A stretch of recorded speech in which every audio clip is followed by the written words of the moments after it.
Our special guest is Premier Mike Rann on his last day in office as Premier.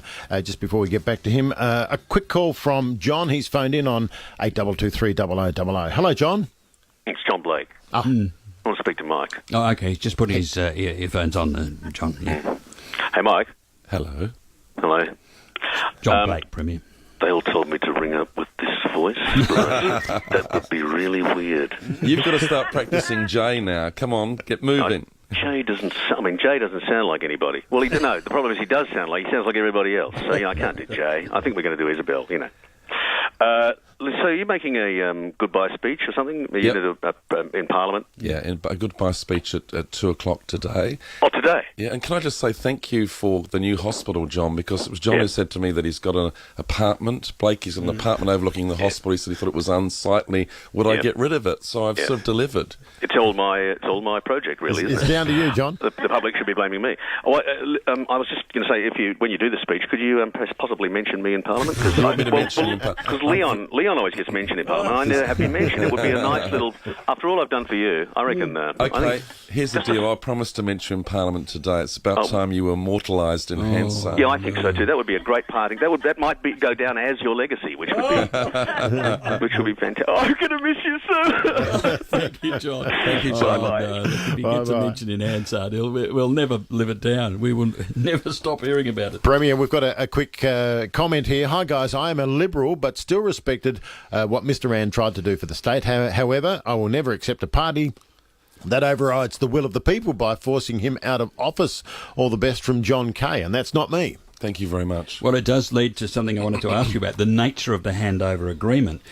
I mean, what did they tell you? Why did you have to go? Okay, what happened was that back in March, February, March, when Kevin Foley was going to be stepping down as Deputy and Treasurer and John Rao was coming in as Deputy, I said to various of the faction leaders, and I've never been a member of a faction, sort of not my sort of cup of tea, but I said to them, what do you want from me? And they asked me if I would stay on and mentor John Rao as Deputy Premier and also mentor Jack Snelling as Treasurer. And at that stage we talked about the future leadership, and it seemed that it was going to be fairly much a 50-50 call in terms of support between Jay Weatherall and John Rao. My view is that either of them would be terrific premiers. But what we wanted to do was to avoid causing a 50-50 split in the party about who would succeed. So I said, okay, I'm happy to do that. When there's an agreed successor and I'll mentor John Rao as Deputy, I'll be very happy to do what Peter Beattie did to Anna Bligh and, sort of really a sort of a smooth transition. And they sort of talked about March of next year, halfway mark in the term, gives the new person 2 years to get on. Anyway, what happened was the day before I went to India, which was end of July, a union official, Peter Malinauskas, young lad, came in and with Jack Snelling and said, look, we've decided to bring that forward. I mean, this is basically the Catholic right faction in the door. That's right. So basically, when I went to India, I came back and said to them and said to Jay and others, look, I'm happy to step down. There's a number of things that I want to complete. And obviously Olympic Dam negotiations. Kevin and I are always going to go on the same day, have been so involved in it. And it's when you think just the environmental impact statement is 3,000 pages that took 5 years, massive amount of negotiation. So there's a few things I want to do, including saving Arkaroola, because I've been working on that. It was really a sort of personal project with Paul Kaika, a few other things as well along the way, trying to get this new university from Laureate to invest hundreds of millions here. And I said, so let's look at October the 20th. So that's why this is people say it's an unusual transition period, but gives Jay time to prepare, and he's obviously got big reshuffles and all those sorts of things coming, and it gives him time to prepare, gives me time to sort of wrap things up, and then sort of hand over a clean slate. It does go to this issue that people get cynical about politicians, because you've always told us here on the air you were going to go through and take the party to 2014. Yeah, but what I had said to my own party, I was happy to stay on. I wasn't going to do a John Howard regardless. I'd just been elected, by the way, for another term. I'm happy to stay on as long as you want me to and it's good for the government. And I guess the message that I've been saying, but if I'd said, to everybody, yeah, well, I might just step down next week, then, doing business deals, I've got to put the state first. And the state's, and this is the message I'm giving to factions nationally, Liberal and Labor, and for God's sake, look at the Liberal Party. Since I've been leader of the Labor Party, there's been 16 Liberal leaders and deputy leaders in South Australia. That's because, the two factions there just cannibalise each other.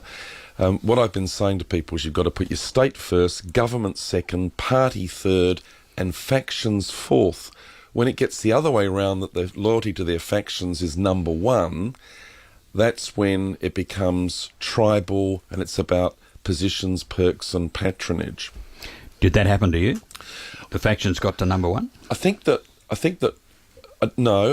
what's happened, because in a sense you've got there was an agreed successor. I have no problems with Jay Weatherall being Premier. I think he's going to be terrific. Jay and I have always got on really well. I think that the manner in which it was done, and a kind of an unhealthiness of union leaders basically telling the people of the state that they've got more power than them. Which leads to now, what next? John Blake has given his preferences. I've got a few options for you, and you might have more. Sub-elite athlete? I didn't have that one. Because there is a question of relevance deprivation. What do you do when you walk out the door? As a young man, 57, do you go into business consulting? 58, I had to confess. 58, so. okay. Yeah. Do you go into education? Do you go into the diplomatic corps? Or possibly is it your acting career? That's probably a good combination. No. Look, what I'd like to do, there are things that I'm really passionate about, and obviously climate change, environment. My only regret in politics that I was never Minister for the Environment, although I did appoint myself as Minister for Sustainability and Climate Change, so I can't really complain. But the fact of them, so there's a number of things like that. I'd like to get involved in good causes. I intend to be an activist. I've never been interested in money. That doesn't interest me, never has driven me. So it won't be business consulting necessarily? I doubt that very much. What I'd like to do is bits and pieces, good causes. The only thing I ever fear is being bored, and I don't want to be bored. Sasha's got all these plans for me around the house, and she said I can no longer claim issues of matters of state to avoid doing the dishes or things like that. So I think that I'm going to be more under the thumb around the house. But perhaps that's where the how did you describe it? The sub-elite athlete. Someone said to me the other day, "You're a cyclist, aren't you?" And I said, "Yes." What level? And I said, sub-elite. Oh, I didn't realise you were that good. And I thought, well, sub-elite can cover anything down to, pretty ordinary. But I love it. It's been one of the great things.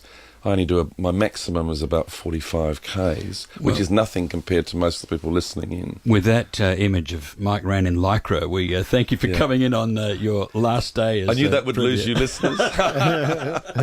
Thanks very much, Premier. Thanks, Thank Steve. you, Thanks, Premier. John. All the best to you.